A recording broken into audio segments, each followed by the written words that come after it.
Good morning, this is Jackie, and this is Jackson Rose. I am your host.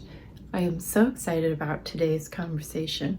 It's going to be a two-part video with Kristen from Cozy Made Things, who I had the chance to talk with after she participated in the Color of Making retreat that I co-hosted with Melissa Jenkins of House of Color.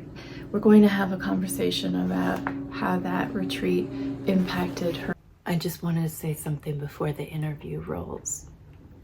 And that is that Kristen really embodies the kind of maker who, this is her devotion, this is her lifetime practice. And it is a hero's journey when you find something, discover something that lights you up. And at the same time, you know, the initial falling in love phase, it needs to be refreshed. It needs to be reflected on. It needs to be shaken up a bit. And so we're encountering a time in this knitter's life and in my knitting life where we're shaking things up a bit for ourselves. It isn't all dewy and isn't all enthusiasm. And that is completely okay. But the caveat to that is to express those vulnerabilities, those doubts, those things that aren't drawing us into our center. I'm not looking to externalize and to look for culprits outside of me. I'm looking to understand my psychology, and so is Kristen.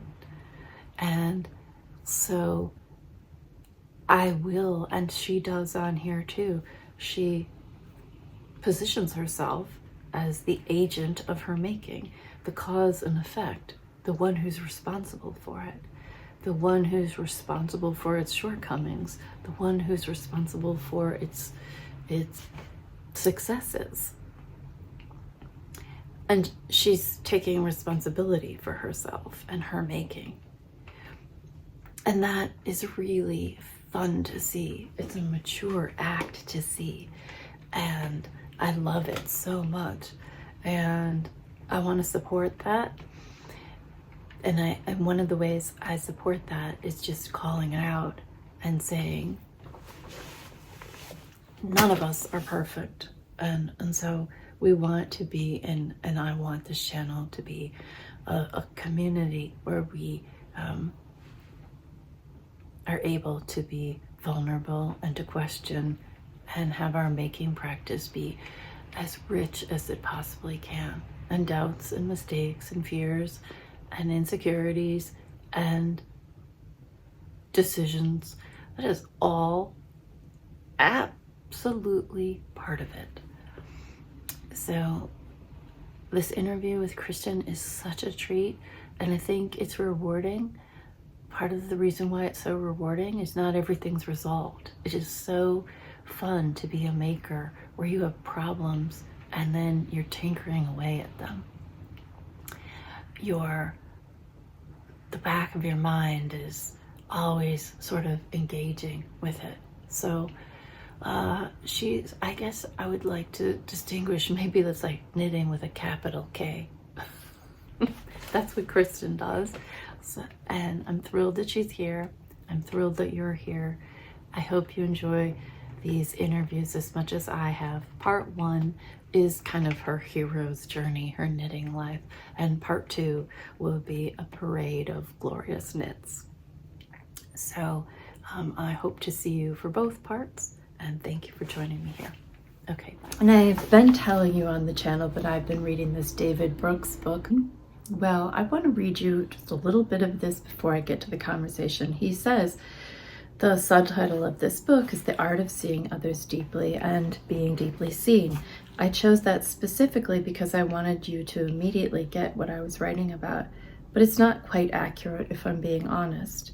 If what we're doing here is studying how to really get to know another person, it should probably be the art of hearing others deeply and being deeply heard. Because getting to know someone else is usually more about talking and listening than about seeing. And he goes on to say, what is a good conversation? A good conversation is not a group of people making a series of statements at each other.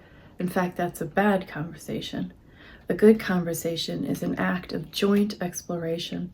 Somebody floats a half-formed idea. Somebody else seizes on the nub of the idea, plays with it, offers her own perspective based on her own memories, and floats it back so the other person can respond. A good conversation sparks you to have thoughts you've never had before. A good conversation starts in one place and ends up in another. And if I had to sum up the ethos of our hopes for the Color of Making retreats, is to deeply see, listen, and have these conversations about our making that sometimes it feels like they've been missing in our creative lives. So I hope you enjoyed, Kristen. I know I did so much. Thanks for being here, and I'll let our past selves take it away. Okay. Good morning. Hello. Hi. So I am so excited today because I have Kristen here, and Kristen is Cozy Made Things on Instagram. And I've been admiring your knitting there for years. Thank you. Yes. And then I think I've met you 2 years running. Is it 2 years or 3 years running at Ryan? 3, I think. We met in 2021. Okay.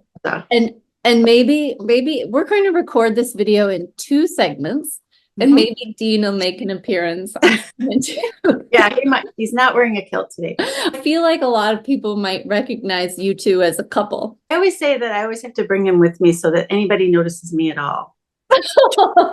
He always looks really great. He's also wearing a sweater he knit also at Rhinebeck.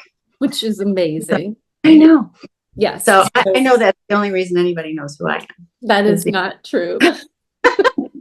But you do stand out that you have a companion that is a knitter in a kilt. That is pretty unusual. Wouldn't we all love to have a Dean on our arm? Yes, you would love to have one.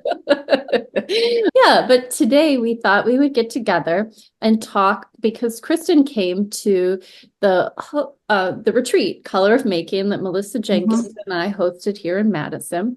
And we thought we would get together and talk about, what's been going on in your knitting life. But today we kind of wanted to talk about who you are as a knitter and just like, what did you call it? Your origin story. My story. Yeah. Yes. So go ahead. Tell us all about you.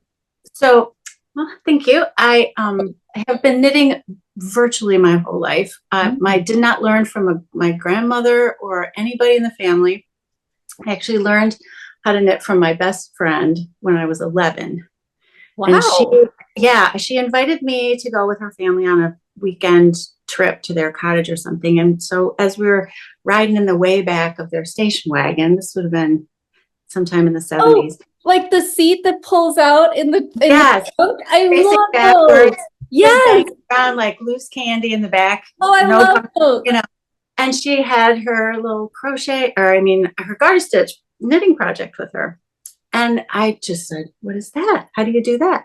So she showed me how to just the knit stitch.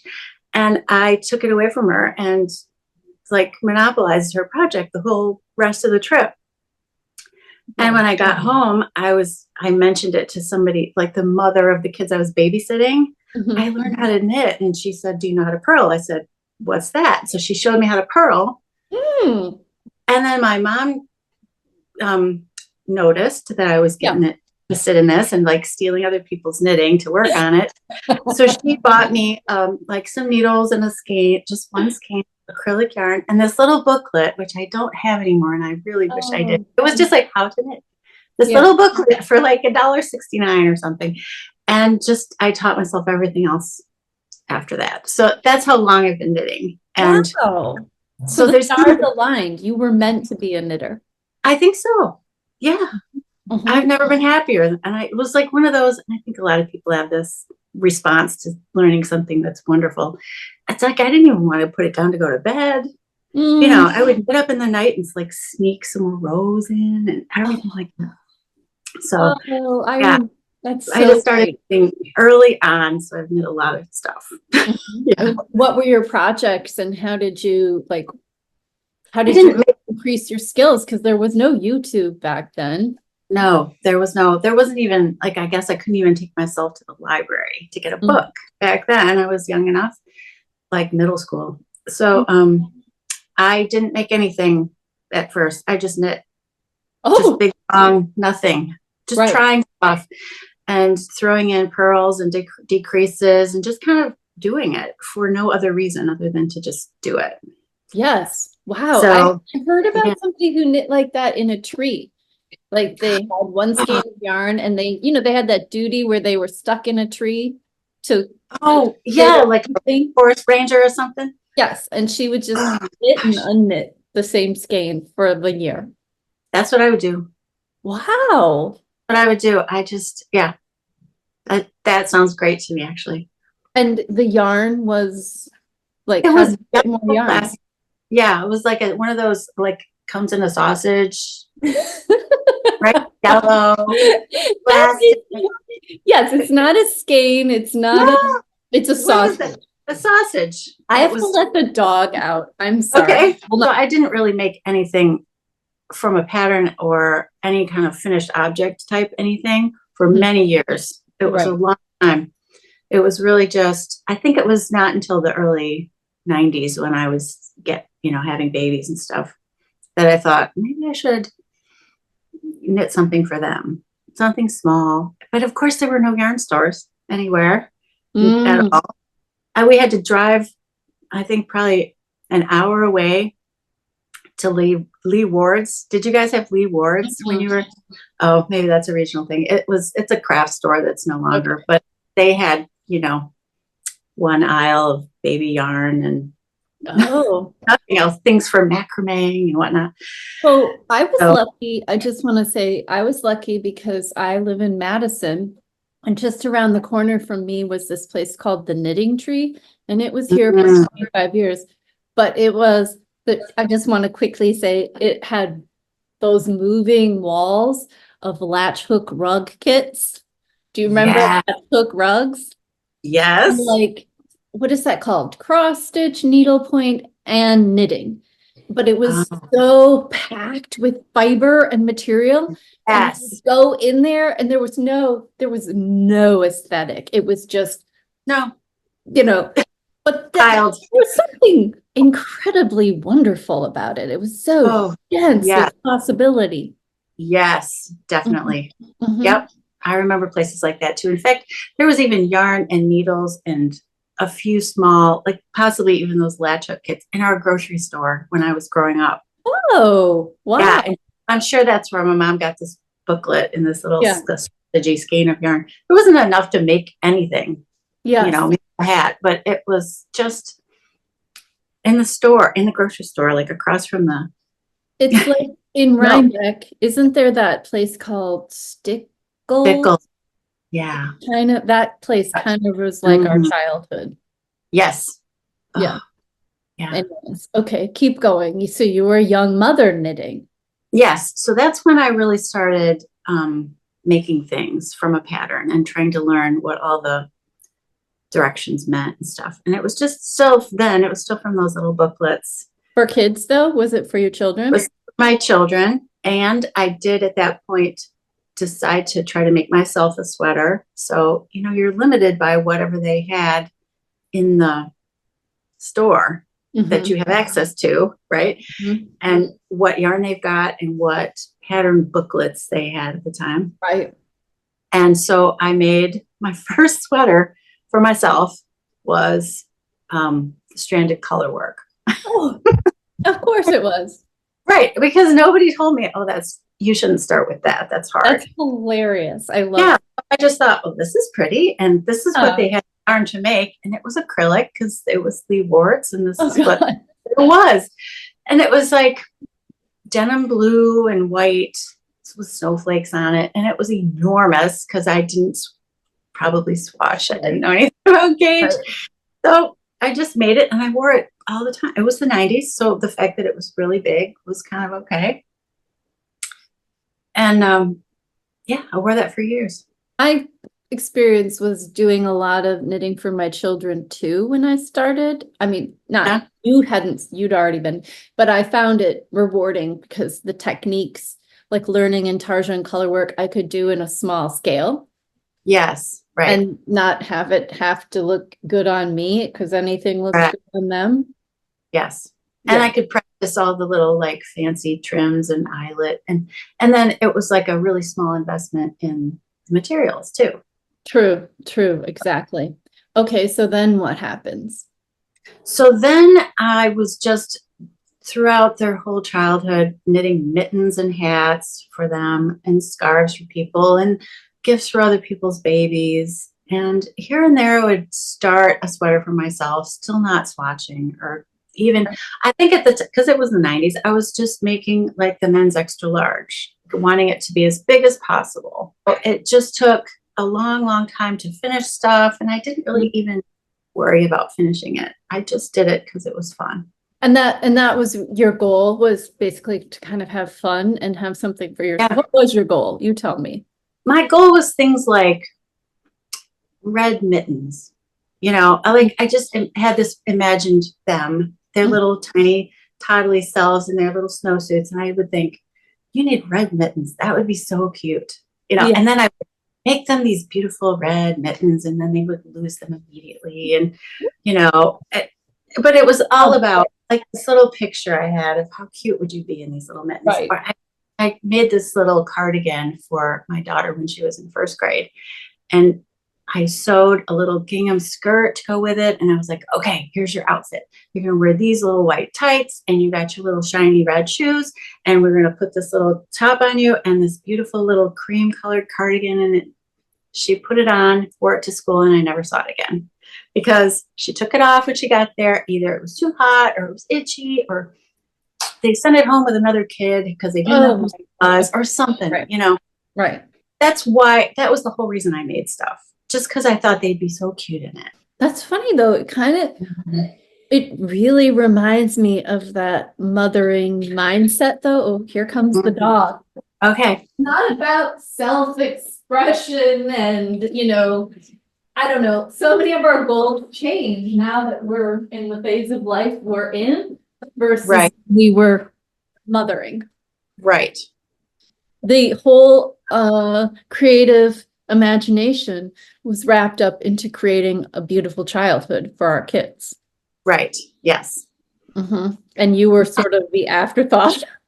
I wasn't even thinking about myself. I was just not even considering making anything for myself at that point. I was wearing like a huge old t-shirt and sweatpants. Somebody was throwing up in my hair all the day. It's all just like overalls and shower. I wasn't even looking in the mirror. Exactly. So I was just dressing them to be as cute as I could. Yes. And hats off, because now, I want to fast forward, there are a lot of young knitters who are mothers with small children who are doing all these amazing like things for themselves and their kids. Like we had no pressure to do that. No. In our day. Okay, so tell me when you shifted into knitting. You knit that first sweater, but when did it really shift? I think I discovered a yarn store that was nearby. It was just a place in her basement in her house. She just had a passion and just like turned her home into a yarn store. So in my quest for like red mittens and whatnot, I went in there and we struck up a friendship. And over the course of time, she said to me at one point, do you know anything about Ravelry? Oh yeah, I've heard about that on the blogs, you know. Oh, the blogs. That's right. I should also tell you, I used to write a blog of craft years ago. It's not up anymore, but that's where I get my handle. Cozy Made Things came from that. I was about all kinds of needlework and crafts. Probably from, when did I start that? 2009 until 2019, I was doing that or something like that. For 10 years. Yeah. And it was kind of, you know, it was just like it was a writing opportunity, and it was a place to share. This was before Instagram came to my life.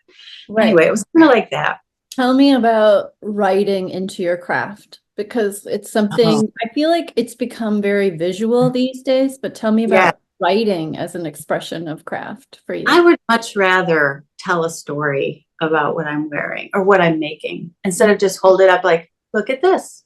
Mm-hmm. You know, here's a thing I made.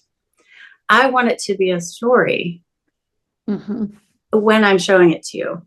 Yeah. So I would finish something, a quilt, a pillow, embroidered pillow or something, whatever, and then take like a couple dozen pictures of it.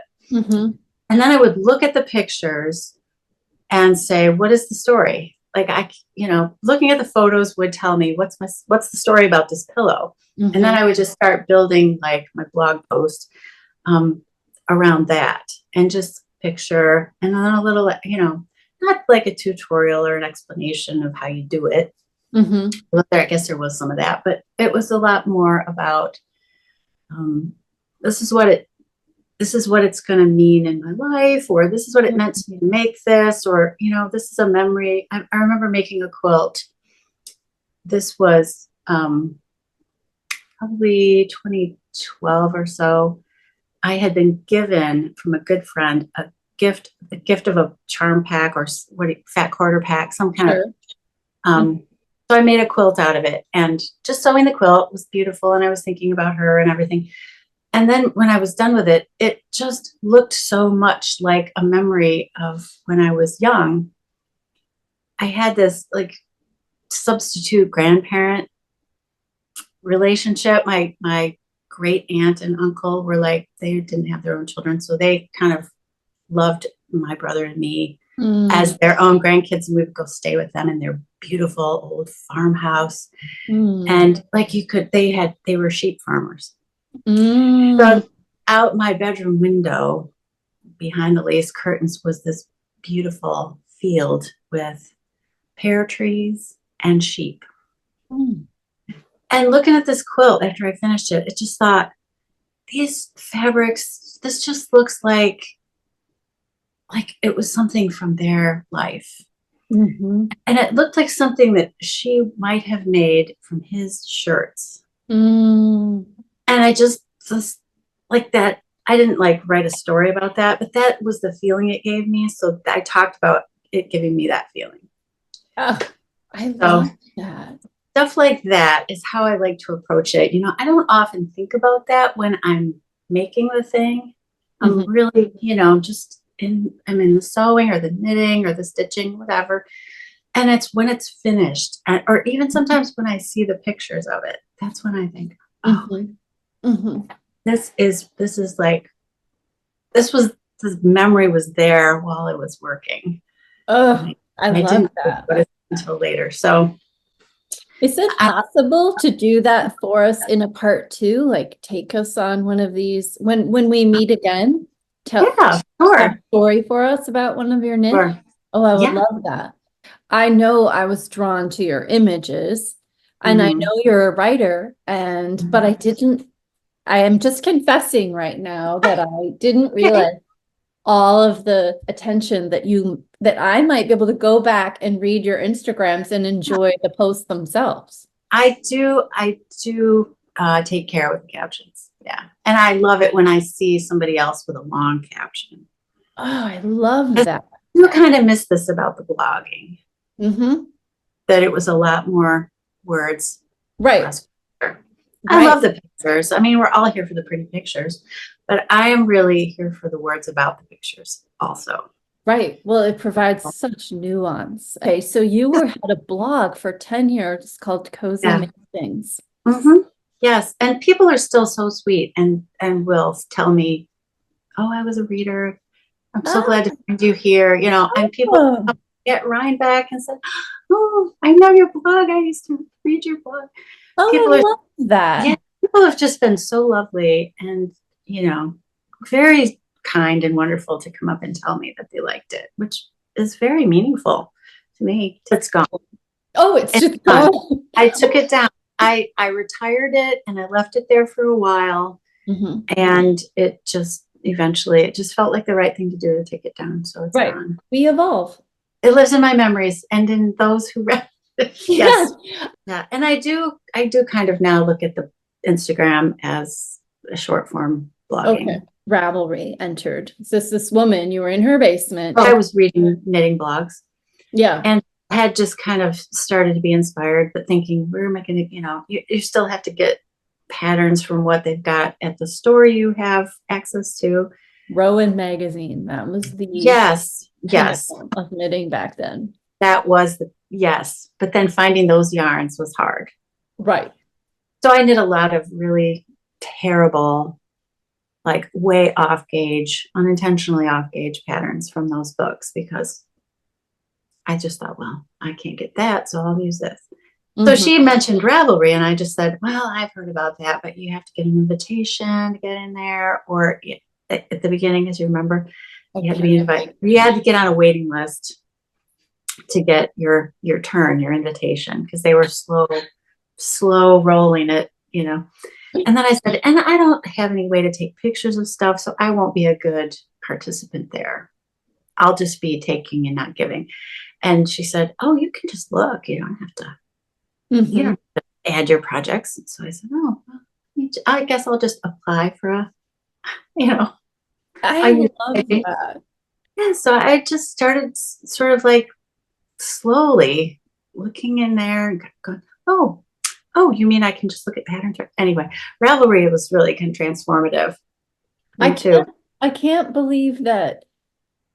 I can believe it, but that your first thought would be, oh, I will have nothing to contribute. I mean, it's so human to kind of think that and to allow yourself to just sort of passively, mildly approach it is really good in a way to not like go in hard and think you're going to I don't know, conquer Ravelry. Right. I didn't have any interest in like becoming a personality or anything like that. I just was looking for places to, get patterns, I guess, and find out where I could buy things to knit them with. Because I do live out in the country and we don't have, my LYS right now, love them, but they're an hour away. Mm-hmm. So anyhow. So I really started that way. And it was like other people knitting on the blogs. That was when I first started making things that fit me. Okay. Hooray. Yay. Years in. Yeah. I graduated from knitting for the children and started knitting for myself at that point. So, early 2000s, I guess. It's almost like we can, instead of a date, it's like your children's age. They were, what was their age? Kids, what grade were they in when I did this? Right. So then you full speed ahead, you're on Ravelry, everything's changed in knitting. Yes. Right. And you dove right in, you have an Instagram account, you go to Rhinebeck, all the things, you're a knitter. So tell us some of the highlights, the absolute successes of that time of your knitting life. I really will struggle to even think that far back.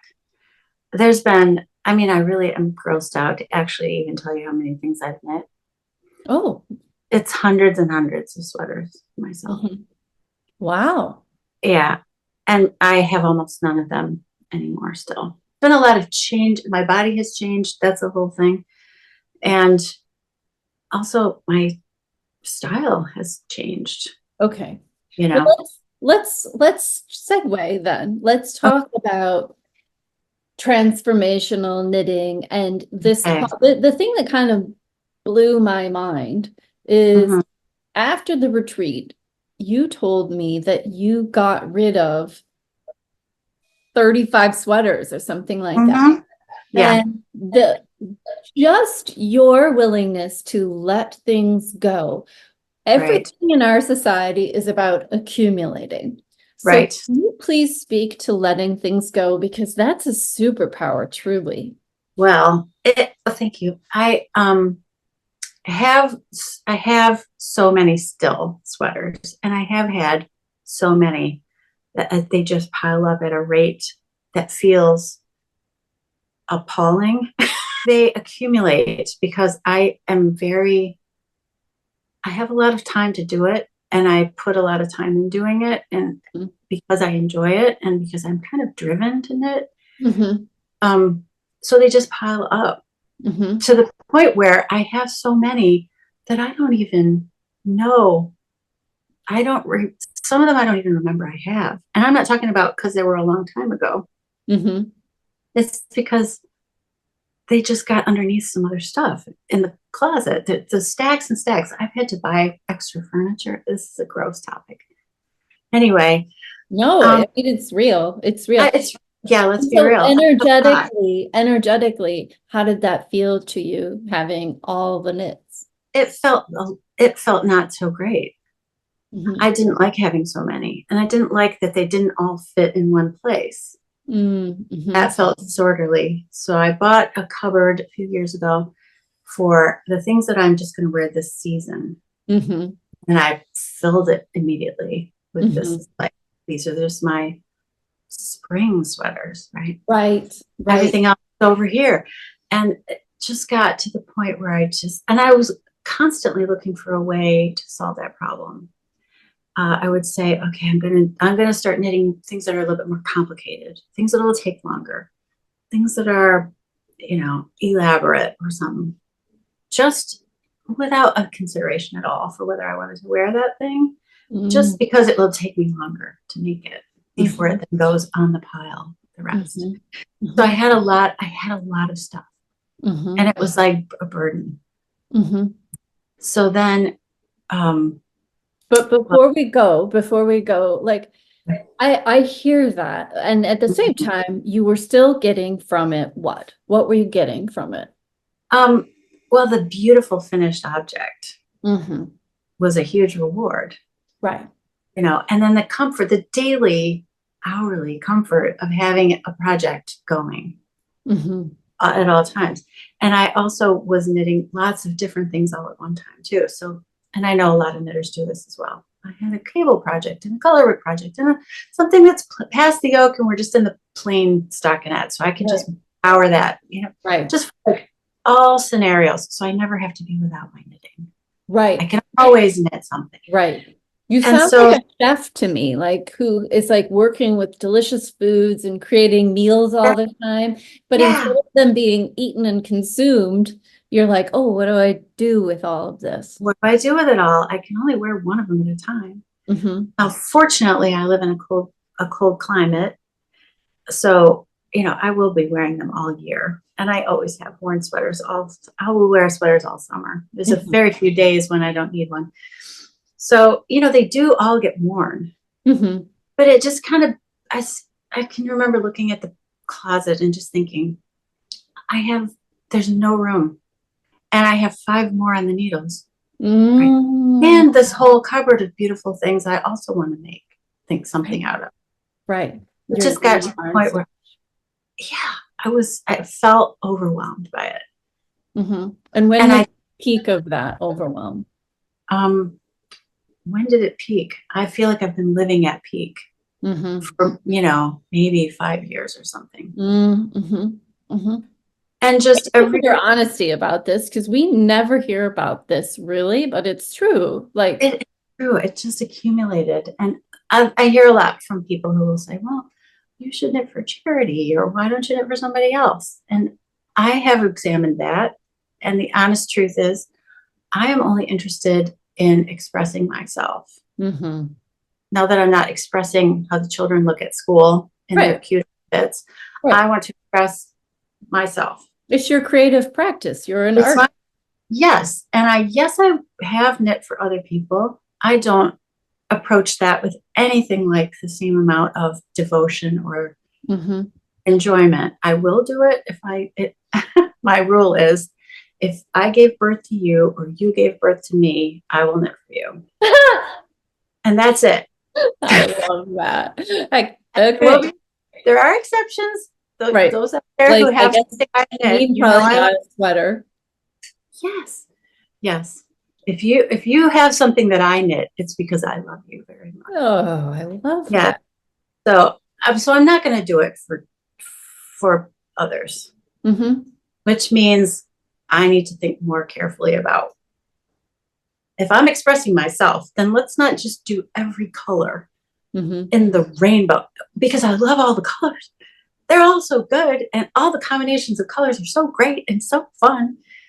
But it added up to a lot of stuff that didn't match each other. It didn't go with anything. I knit so many things that were, and I love that you've talked about this too. It looks so beautiful on my needles and in my hands as I'm making it. It's such a delight and a thrill. And my knitting group are always like, oh, that's beautiful as I'm working on it. But then I can't really wear it and it's not because I don't want to wear bright colors, because if you know me, I'm very happy to wear something neon, bright, much color. Yeah. But it didn't match any of my clothes. And also, sometimes when I put it on, objectively, it's beautiful. Looking at it, it's gorgeous. It's a beautiful fit. The yarn is lovely, feels good. But it just looked like I need to adjust. I need different lipstick, maybe. What about earrings? Maybe a scarf will help. And it was I did not know how to fix that at all. Interesting. Yeah. So you were kind of at the peak of your practice. You could knit anything. You could make beautiful objects. And so you were very successful. And but you weren't satisfied. Correct. Right. That's amazing. I felt unmoored. I just felt like I was drifting around, just ooh, shiny. Ooh, this is pretty. I want that. I want this. I need that. Or I would see something that someone else made and it looks gorgeous on them. And without like taking 10 seconds of thinking, will that really work for me? I just could make that. And because I could make it quickly, I would just make one. Right. It was kind of okay with me in a way. This was last year, I think, or last winter. I was just kind of like making stuff from stash that was fun to make. Sure. And not even really planning to wear it. Wow. Yeah. I mean, that's okay. Wow, though. Yeah. I made that Harlequin jumper, the diamonds one. Yes.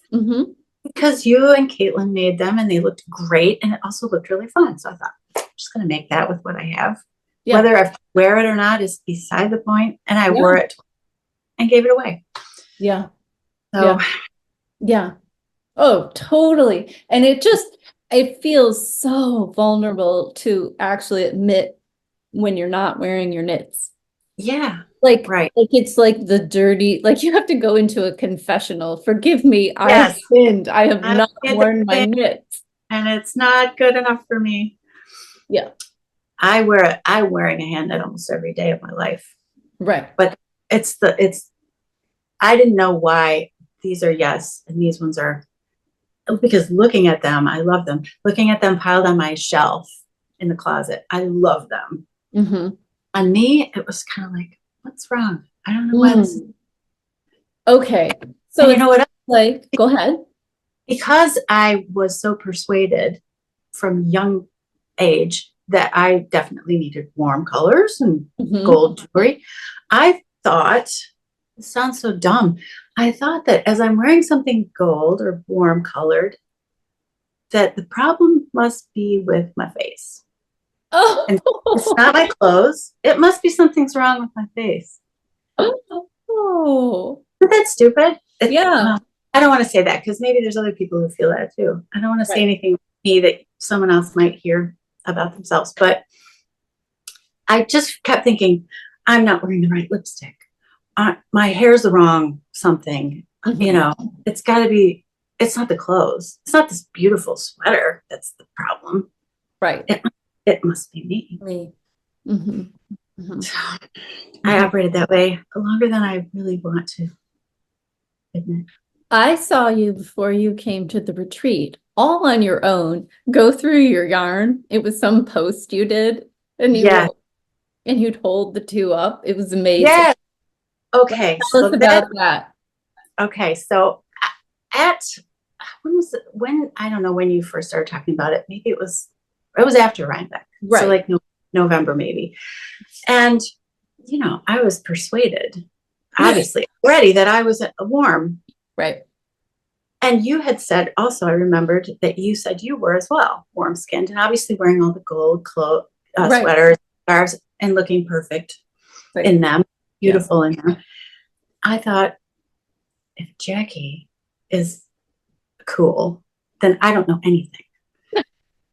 Maybe I'm wrong. Let me just try. I have, my yarn stash behind me. Maybe I have every color in there. Right. Sure. And a lot of it was purchased online. And when it arrived, it was kind of, oh, that's too blue for me. So I'll have to hold that double with something else. Right. Make it work for me, or I'll knit, something for somebody else. So I did have a lot of stuff in there that was like cool toned. So I just thought, I'll just sit down and I'll just sit down with a mirror. So I was not on camera. I was just looking in a mirror. I was thinking, well, here's a cool pink and a warm pink. And, I have a warm blue and a cool blue. And like, I can't even describe the shock as I was looking at the difference. And it wasn't the camera doing anything. It wasn't looking at the camera, which, yes, the camera will adjust and try to help you look good and stuff. It was a huge surprise that it was even a possibility that maybe I was not gonna be as well. I don't know. I wasn't gonna look as healthy or as good in cool colors as warm. You guys said that backwards. Anyway, it was a huge surprise. Right. So that's when I recorded it. Like, you guys, you're not gonna believe I just found out. Right. And it's just starting at that point. That's when, like, I know it's like about style and fashion, but the bond dropped out from under me because I had maybe 15 works in progress. Oh, God, yeah. On the basis of what I had thought I knew, and also a huge yarn collection. There was a whole emotional component to the retreat, and you were very, I feel like, comfortable with the spectrum of your emotional life. Oh, yes. And so you were very adorable. Like, you were very much like, what is happening? What the hell is happening right now? Yeah, exactly. And so just walk us through the value of that. Oh, gosh. I mean, it still feels kind of turbulent, and it's been nonlinear. I'll say that, because there are days when I feel like, I got this right. Look at me. I look great. Actually, let me rephrase that. I feel great. Because the main lesson, here's my main takeaway. Okay. It's not about, none of this has been about how do I look. I'm not out here to try to get, anybody's approval or, confirmation that I'm right. It's not a beauty contest. Not at all. It is really about how I feel. And because I was kind of on what now seems to have been kind of like a side path, I don't want to say the wrong either, but I was misleading myself.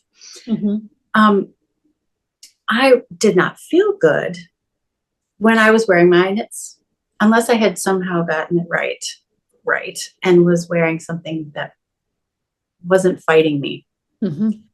So I immediately felt at the same time all this turbulence about, what about my sweater collection?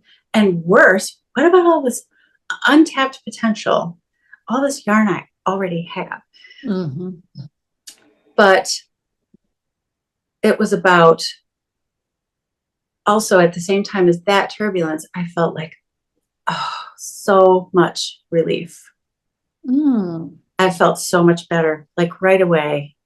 As soon as I sort of started thinking, maybe I just need to pay more attention to what color I choose, and not just choose them because they look pretty. Do they look good on me? That's different. I was feeling both of those, and still am, both of those things at the same time. The turbulence of like, what about all this stuff I've already made? What about walking through life for 40 years in the wrong, clothes, but also feeling like, oh, it's not my face. It was just my clothes. Mhm. Yeah. So there was both of those things, and they're still there, both like competing with each other. I love what you said about feeling in your knits. Tell me about the feeling right feeling. The feeling right feeling is I put my clothes on, I look in the mirror and think, there, I'm dressed. And then I don't think about it again. Instead of all day, like every time I pass the mirror, I'm like, ugh. Maybe I have the wrong lipstick. Maybe if I try different earrings, maybe my earrings will be up. What's, like the continuous need to like try to solve something inexplicable. So that was immediately alleviated, because if I got that feeling, then it was like, this sweater goes in the no pile. Yeah. It might be lovely. It might be knit in something luxurious. It feels really good, but it's not serving me anymore. Right. It's giving me this feeling, this like unsettled, like, oh, I need to fix my kind of feeling. Right. But when I put this on this morning, I stopped thinking about it, because I don't have that unsettled feeling now. I would say, I mean, because like the twigs that I just knit, I've only gotten to wear it once, but when I wore it, there was this wonderful feeling of forgetting about it. Yep. Which is such a surprise that Yes. no one's ever mentioned this as a goal, to have your knits be so beautiful and suit you so well that you can forget about it and then just be going through the life with the aura of creativity, wrapped in the aura of creativity. Yes. But rather than having all the attention be on the object, it truly becomes about you. Yes. You and the object. Yes. I noticed it right away that when I first like made this little shift and started thinking about what color was a keeper, I would get dressed and go out, and people would say, you look lovely today, or whatever. Someone used the word radiant. Oh. Instead of, oh, I love your sweater. That's a beautiful sweater. Is that a new sweater? Did you make that sweater? It was no longer about my sweater. And now it was about me. Which just, and it was like, as an experiment, the first couple of days, I was like, wow, this is really working. Wow. This is working. Yeah. And it's an excellent tool. I'm going to own, we're in midlife. Yep. Baby. Whatever. We are. And so the name of the game of midlife is self-knowledge. Yes. Right. We don't have youth, so we have self-knowledge, and that's powerful. And that is where our radiance will come from, is through our wisdom, and our intelligence and our self-knowledge. It's not going to come through having perfect skin anymore. It's just not. Right. We don't have that beauty that comes free with the hormones. No. Where did I read that? Like I don't know. I like that. Give me some of those hormones. It was great, but those have worn off, and now I have to get it from someplace else. And it's coming from me knowing myself. Bingo. Yeah. Yep. And so I was really rattled when I found out that I did not know myself. Me too. Yeah. Yeah.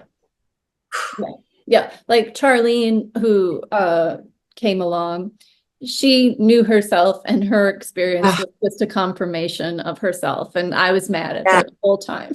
I was staying as close to her as possible and trying to soak that up. I'm vampiring that off of her a little bit. I'm like, how is it that you do this? Do you think, I don't know, do you think the experience was worth doing with other people rather than off by yourself, though? Can you speak to that? Well, I could have gone somewhere nearby or semi-nearby to just have somebody do my color analysis, and then I could just come home and process that on my own. But I felt like it was such a gift to process it in company with others who were also doing that. And we talked about it a lot. The other attendees and I talked about it a lot, about how we had kind of thought, oh, we're going to come. Melissa's going to tell us our colors. And then we're going to go out to lunch and it'll be so fun. This is going to be just like, go play, And instead it was like, oh, what just happened to us? How do you feel? Because I feel, like me too. Oh my gosh.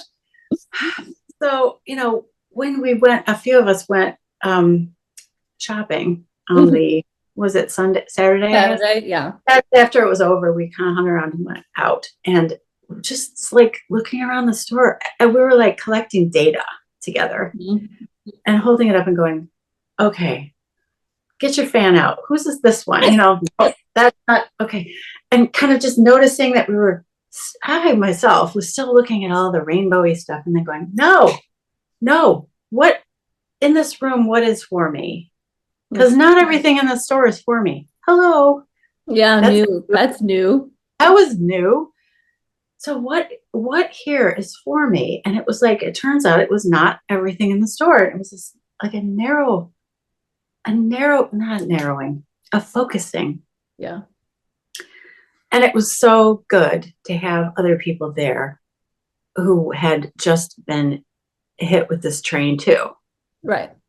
Because it kind of, I really thought, oh, I'm just going to go, this is going to be so like a slumber party. We're going to like sit up late and talk and it'll be so, but it was like, it felt like we had really been through something together. You know what I mean? Yeah. Yeah.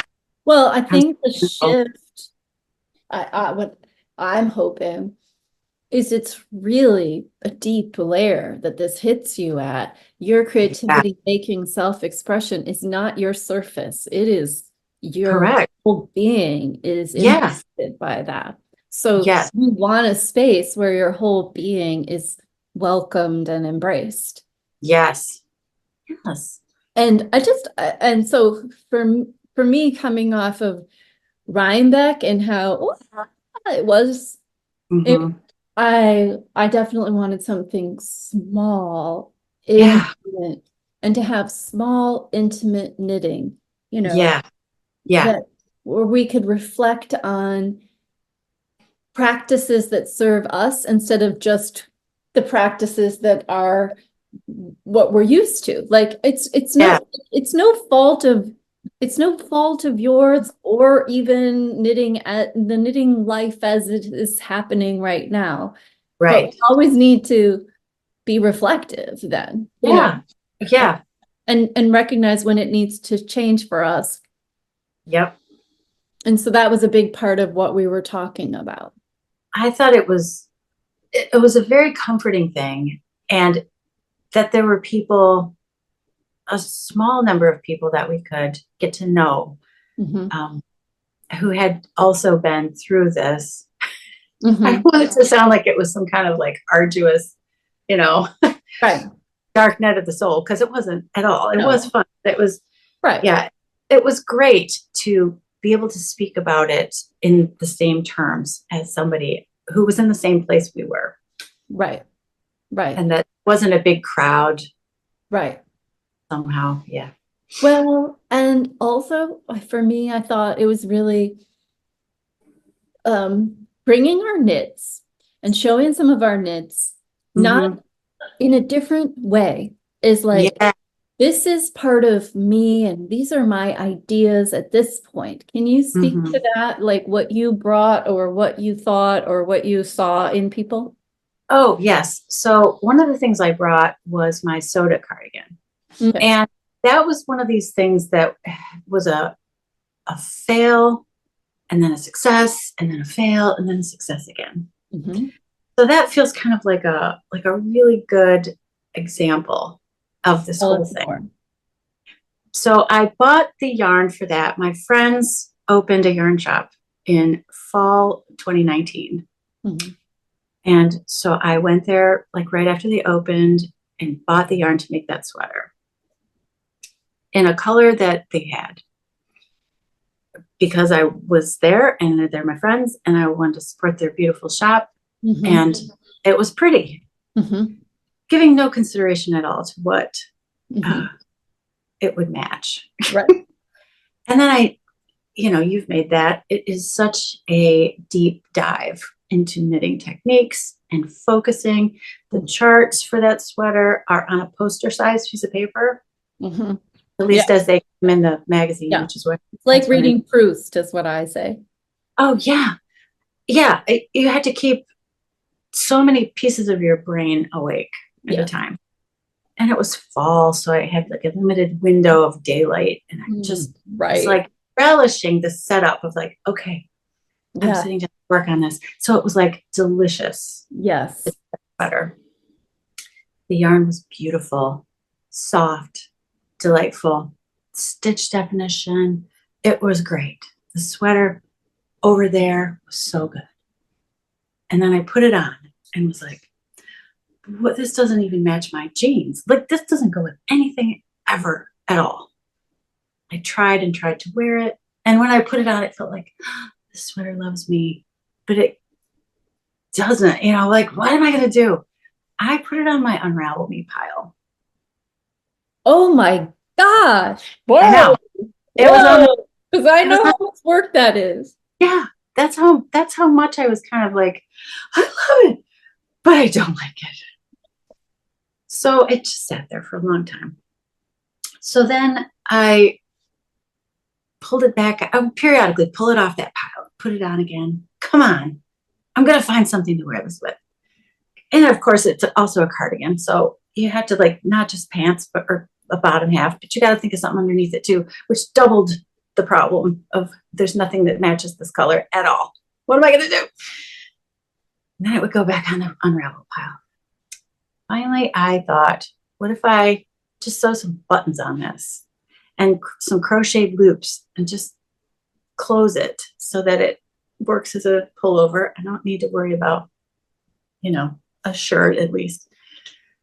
Okay, fine. So I did that. A couple more times I wore it and then thought, no, it just doesn't work.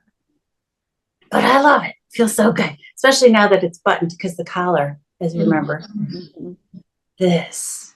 Oh God, I loved it. So it just lived with me as kind of like a little pain in the neck. I wanted it so bad, and it was objectively great, but it was not working. Right. So the buttons helped. I got a pair of jeans, I guess, that looked okay with it. And now what? It's too small. Because, life has come for all of us, and my body has changed sizes. And that's fine, except now I have all these sweaters, including that one. Like, we've been through so much together, me and the Soda Cardigan.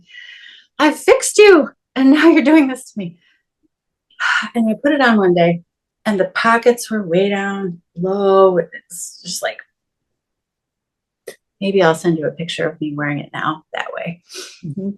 And I said to myself, wouldn't it be great if I was smart enough to figure out how to shorten this? It's got those built-in pockets that are kind of part of the deal. And I don't know how you would modify that to make it like just a little jacket.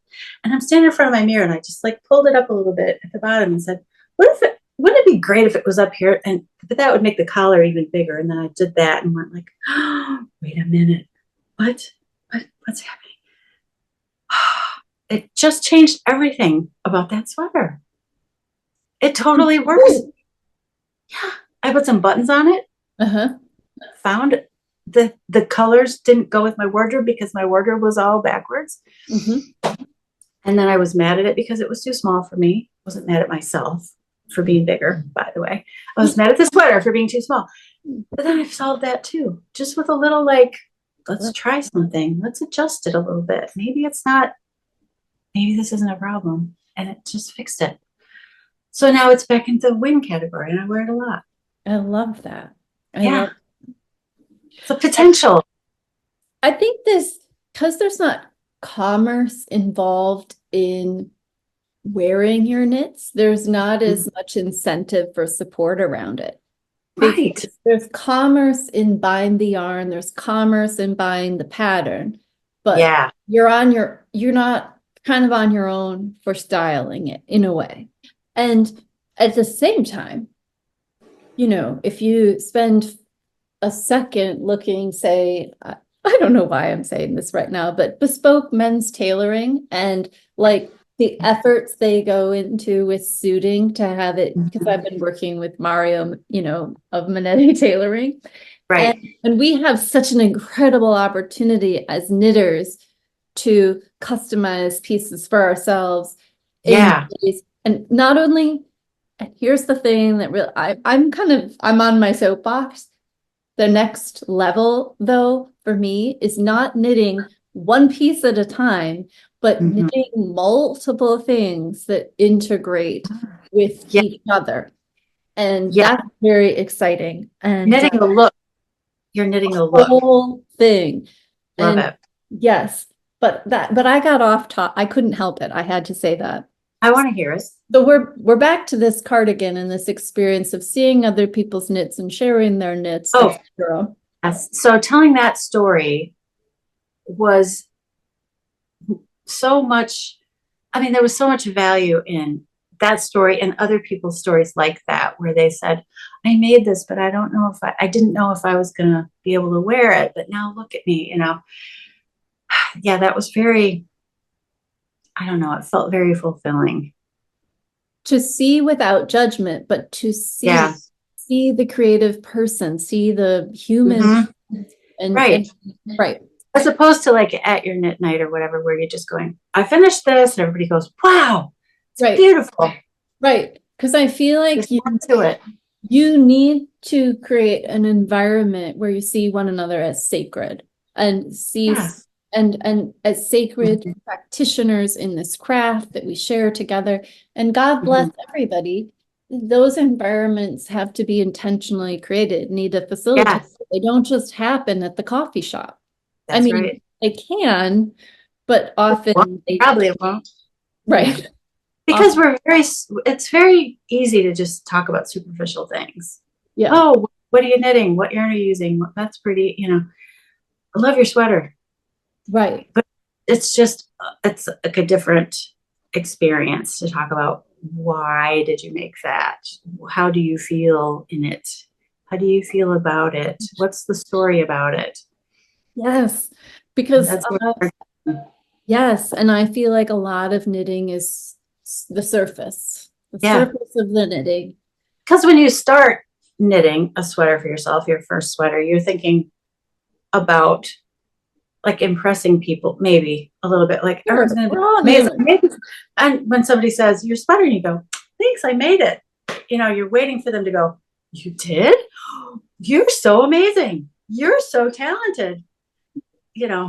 Right. But as you go, I am less interested. I mean, no one who knows me anymore is ever asking me that, really, because they know I made it. Right. So what are you interested in now? Yeah. So what am I interested in now? My knits. I am making a colorwork vest with the leftovers from this. Yeah. Okay, but different. Let me ask the question differently. Not what you're knitting. Okay. But what are you trying to achieve with your knitting? What am I doing? Oh, I'm knitting looks also. Oh, okay. I'm knitting for things that already are in my wardrobe. When Charlene was talking about, I hope it's okay to mention her, she was talking about how her wardrobe has built, or maybe you said this. She builds her wardrobe one piece at a time, and they all speak to each other. I thought that's what I want to do too. So getting rid of 35 sweaters that didn't work in that framework was actually, it was pretty easy to do that, because it's not, having all this stuff's not my goal. I want to be able to get dressed and then not think about my clothes anymore. So I want to make sure that what I'm spending all this time and energy and stuff on, all these resources I have, are going to be towards a purpose. Yes. Yeah. Yeah.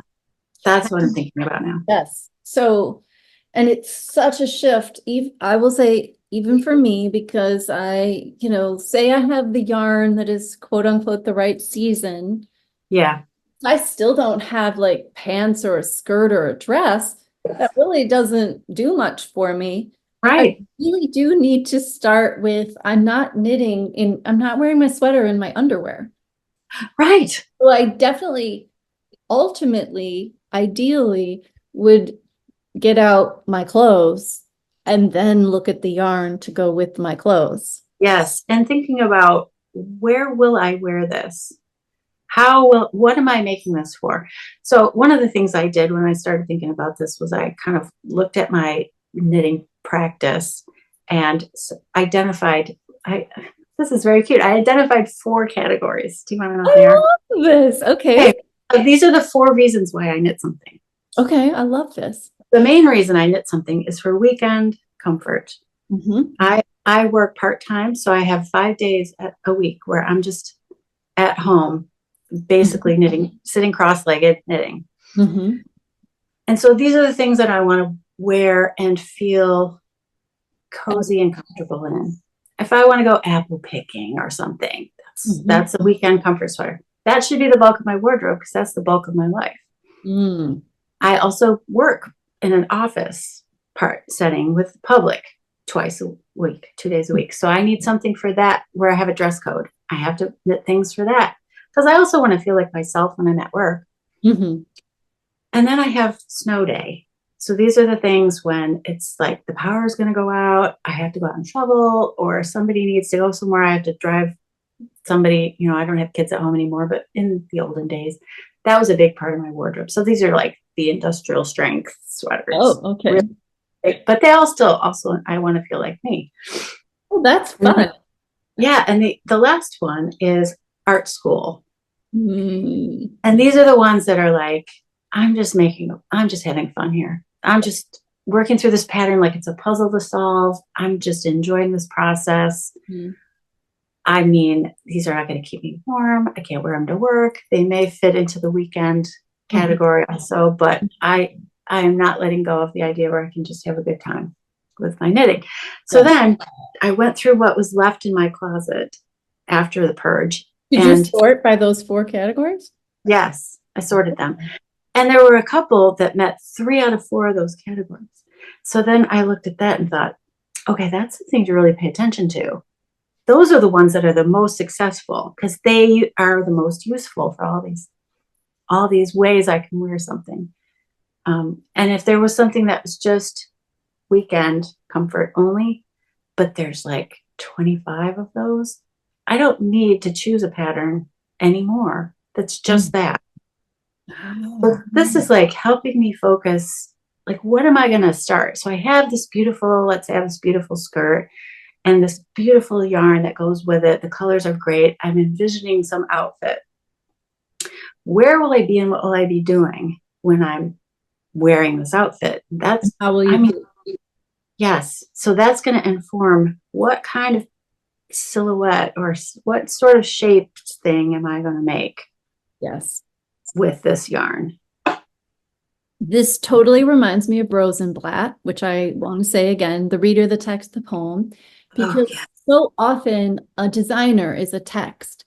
Like Natasha from Moonstruck Knits. Her patterns are just like a delight to knit, and you want to knit them. So that's the text. But then you make all the choices to integrate it, to like encounter that, or like the Sewed, which you were telling us by Hiroko Payne. That's an incredible text to encounter. But you're talking about this layer of how to not just encounter the text, but make a poem, which is how it lives in your life. Yeah, absolutely. Absolutely. Love that. And I totally didn't know how to do that when I had every known color of the rainbow in my closet. It was overwhelming to try to do that with that number of things, especially when there were so many things in there that I was kind of saying, oh, this doesn't match anything else, or I don't feel great when I wear it, but it's comfortable. I'll just keep it and wear it at home when nobody's going to see me. Then I'm setting up for a day where I don't want to see me either. Yeah. So it was easy to just say, you know what? Somebody else will like these. So Adios. You came at it from a place, it sounds like a place where you have, I'm assuming, I don't know, a strong wardrobe of like pants and things that you like, that you know you like. Yep. Well, it's a small wardrobe of pants. That's probably a topic for another day, but the bottom half of me is we're at odds sometimes. We are frenemies. My bottom half of me. She's always here. She serves me well. My legs do leg things. Yeah. No shade, but finding something that will work for my bottom half is way harder. Mm-hmm. I always feel that my hand knit sweater is the hero of my outfit. For sure. And anything else, earrings, scarf, hair, lipstick, this is where I live anyway. This is me right here. The rest of this is just coming along, right? And the farther away from my face it is, the less I'm paying any attention to it. Now that doesn't mean I'm not trying to keep, get good shoes and so on, but it's a much, much smaller part of my wardrobe. But the things I do have that work are like sacred objects, because finding them was an arduous process. Yes. Yes. Maybe on part 2. You'll share a couple of your sacred objects. Okay. That's Because great. I have some too that I just feel like they work so well for me, and literally a really good pair of pants is worth every penny. Absolutely. I would do almost anything for the right pants. I love it. I think maybe this is a universal problem. I don't know a woman who doesn't just go like, oh, pants shopping. Oh, for sure. And they're less, there's a smaller selection of pants, even, because I work at Twigs and I notice which is a women's clothing store. Maybe you went to that. I did go to Twigs. Twigs is delightful. It is delightful, and it's such a pageant of fun things to see all the time. But if you want pants, I know this, we get one size run and you better snatch it up, if you find the right color and the right fit, because you're not going to see one of each. There's one pair of each, and you've got to be the one. And sometimes there is and maybe we're going on and this needs to be in another episode, but sometimes there'll be a denim style that will hit a chord in the world. And for instance, I'm just going to say this and I'll have a picture of them. I have these Amo Ecru wide leg, high-waisted jeans. And they sold out 8 times, and from that company, but they go with everything, and they're not white. They're they're not underwear see-through. They're denim, so they're easy to wear. And if you land on those and they fit you, and when you sit down you can still breathe and everything like that, oh my God, that's worth more than I have. I mean, it's just that's the dream. And then to add to it, I will just say what Mario would say too is, yes, your shoes, pants, to start to make that shift from, yes, this is the hero, but it's actually to make you seem exciting and comfortable and radiant altogether. The top part is the easy part for me, and the bottom part is a lot of exploration required. It takes a lot of energy. Yes, and also because I can't knit that.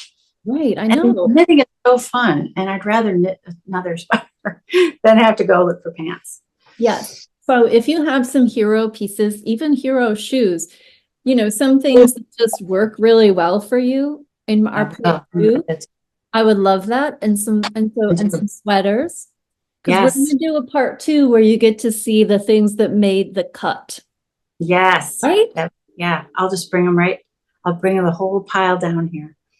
I'll just hold them. So much fun. So cut as I change my clothes or something. Yeah. So where can people find you? I'm on Instagram as Cozy Made Things. And I'm on Ravelry as Kristen with an EJ. Thank you so much for pleasure. chatting with me. Well, my pleasure. And thank you to Kristen for being willing to come on our channel together to share her practice with all of you. Okay, bye.